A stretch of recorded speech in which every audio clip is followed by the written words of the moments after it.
Olá, eu sou o Lucas Hadi, educador financeiro e CEO da Rufi. E hoje eu vou falar com vocês onde eu investiria R$100. Quando a gente fala que vai começar a investir, portanto a gente vai investir valores ainda pequenos, né? Ou seja, R$100, e espera-se aí que sejam R$100 por mês, para você criar aquela recorrência que eu tanto falo aqui nos meus vídeos, a primeira coisa que eu estou cansado de falar, acho que todo mundo já sabe, é que eu estou supondo que você tem uma reserva de emergências. Por quê? Uma reserva de emergências. Por quê? Você não vai pegar R$100 e investir em nada se você não tiver uma reserva de emergências. Ela tem que ser de 3 a 6 vezes os seus gastos mensais e só depois que você tiver ela composta é que você vai começar a investir esse dinheiro. Feito isso, e eu estou supondo que a gente está conversando aqui com alguém que já fez a sua reserva de emergências, a gente tem que fazer uma análise do perfil do investidor. Em muitos lugares você vai chamar isso de suitability, tá? E aí, inclusive no seu banco, na sua corretora, eles devem utilizar muitas vezes essa palavra suitability ao invés de perfil do investidor. Aqui que eu vou dizer se você é um investidor conservador, agressivo, moderado, arrojado, enfim, qual o risco que você tolera e quanto tempo você consegue deixar esse dinheiro investido, tá? Respondido esse perfil, você vai me dizer o seguinte: por quanto tempo você pretende investir esse dinheiro? Ah, pode deixar aí. Essa resposta não serve. Você tem que me falar se é uma meta de curto prazo ou uma meta de longo prazo. Exemplo: férias em 12 meses. 12 meses. Ou aposentadoria em 30 anos. Uma é de curto prazo, a outra é de longo prazo.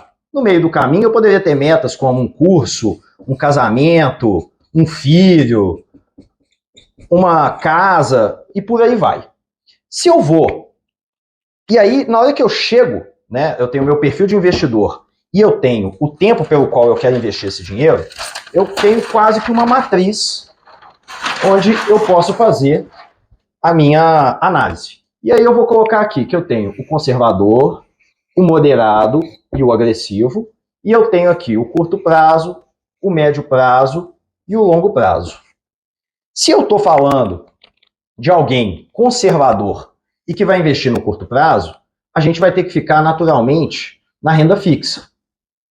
Conservador, moderado e no curto prazo, eu já consigo ir aqui talvez para uma renda fixa um pouco mais turbinada ou multimercados.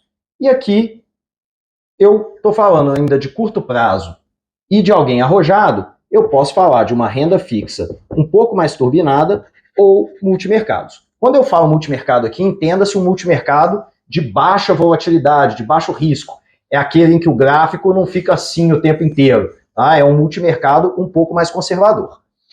Para seguir nessa lógica, longo prazo e agressivo, eu estou falando de ações. Sempre que eu estiver falando de conservador, eu vou acabar ficando na renda fixa, mas de acordo com o prazo evoluindo, eu posso mexer no prazo dos meus ativos. Então aqui eu estaria num Tesouro Selic, e aqui eu estaria num Tesouro IPCA+,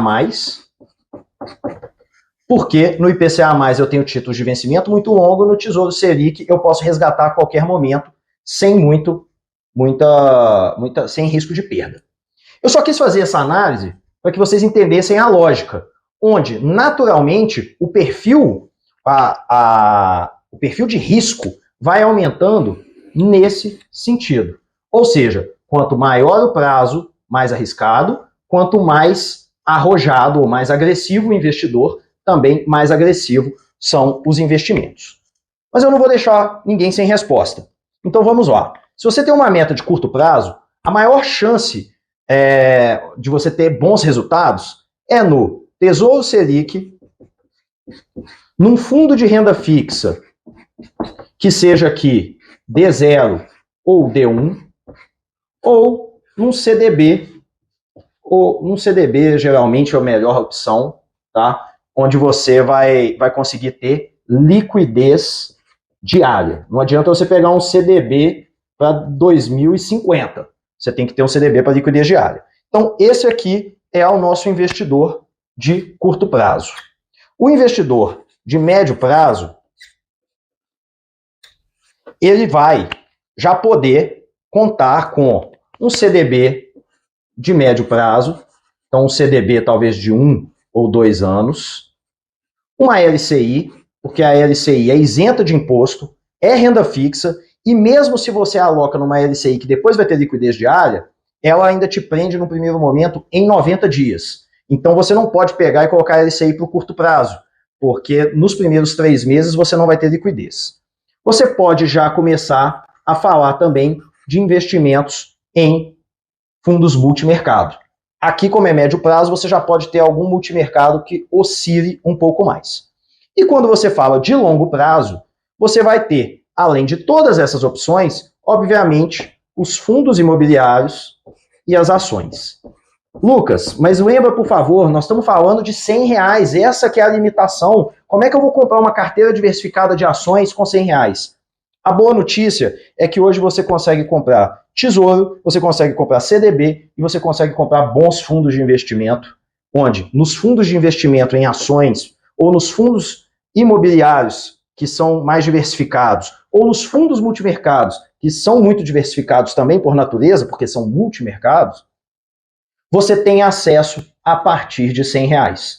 Isso em qualquer banco digital, em qualquer corretora. Então, não tem mais motivo para você não fazer isso, para você acreditar que R$100 é pouco dinheiro. Para quem tem a dificuldade de ser disciplinado, eu recomendo que escolha o seu perfil e, se puder investir a médio ou longo prazo, opte por uma previdência privada. Por quê?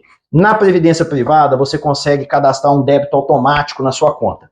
E dessa maneira, você vai garantir a disciplina, porque quando chegar o dia do débito programado, aquele dinheiro vai ser tirado da sua conta, aqueles R$100 vão automaticamente para o seu investimento. Mas lembre-se, só para quem está investindo para médio ou longo prazo. A previdência privada não é uma boa alternativa para o investidor de curto prazo. Espero que eu tenha sido claro, mas foi muita informação. Se não tiver sido, fica à vontade, deixa um comentário aqui que eu vou responder. Se você gostou, curte, compartilha e deixa uma sugestão de quais temas você quer que eu aborde aqui no próximo vídeo.